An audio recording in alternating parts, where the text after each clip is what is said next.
Hello everyone, my name is Kelly and today I'll be presenting about herpes and its relationship to public health. I hope you all gain a better understanding about this sexually transmitted disease that affects so many in the world. So to start off, herpes is a common virus that symptoms include painful and itchy sores inside your mouth and or genitals. These symptoms often occur in outbreaks and there is a dormant period usually between these outbreaks. What herpes sufferers can do to alleviate symptoms is to use topical creams or antiviral drugs. Unfortunately, there is no cure to herpes, but the only way to help this situation is to make the sores less painful. The virus stays in the body forever after transmission, but symptoms are not always present. There are two types of herpes, HSV1 and HSV2. A majority of oral herpes is caused by type 1 and a majority of genital herpes by type 2. But both types can occur in either the mouth or the genitals. Herpes is a common disease and over 67% of people under the age of 50 have it. Oral herpes is more common and more than 50% of Americans of all ages have it. Think of the common cold sore. This is actually caused by herpes type 1. Transmission is through sexual contact, mouth or genital contact with sores, and exchange of saliva that was in contact with an infected person. The sores are the most contagious when they are open and wet. However, the affected person does not have to have a sore in order to infect you. The virus originated from early hominids, a breed of chimpanzees.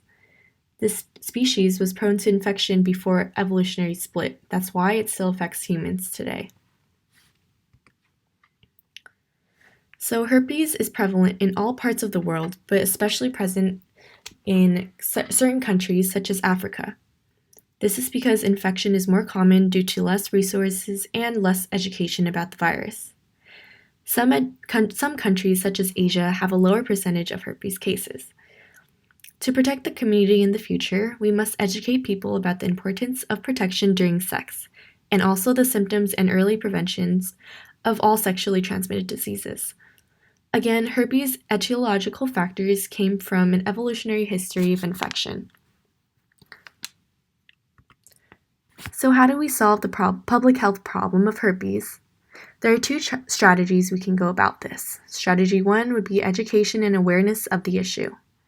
Herpes is something that affects billions, so we must take action to spread awareness of preventative measures.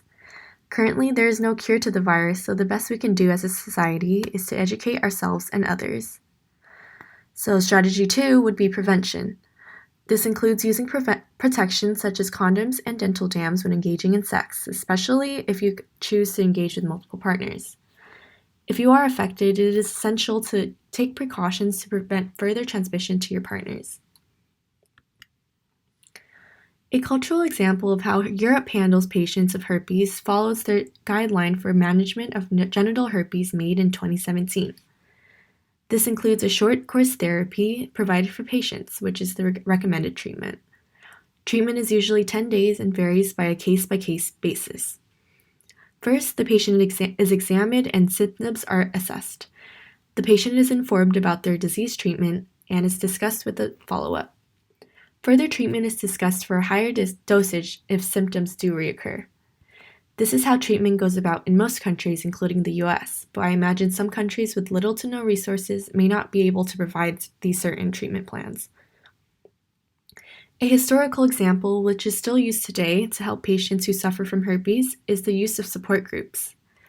Herpes is an extremely emotional disease and often results in feelings of depression and isolation in sufferers. The National Herpes Resource Center is a support system created in 1979 as a response to an increase in sexually transmitted diseases. Their main project was to create a network of support groups in which people can safely and openly share their experiences, concerns, and help each other. Of course, the problem of herpes cannot be solved, but only treated and helped. Preventative measures are extremely important in the case of herpes. According to medical literature, it is important to abstain from sex during an outbreak and use protective condoms or dental dams if you choose to engage anyway. If you do suffer from herpes, investing in an antiviral medication to shorten outbreaks is a great way to help the problem and also to make you feel more confident. It is also important to educate yourself and your partner and also to be open about it. If you are the partner of someone who has herpes, it is highly recommended that you also get tested for STDs. For everyone, to prevent further transmission of the population, we should try to limit the number of sexual partners that we have.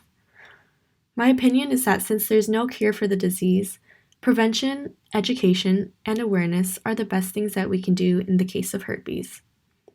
Thank you for watching my presentation. I hope you all learned something and have a good day.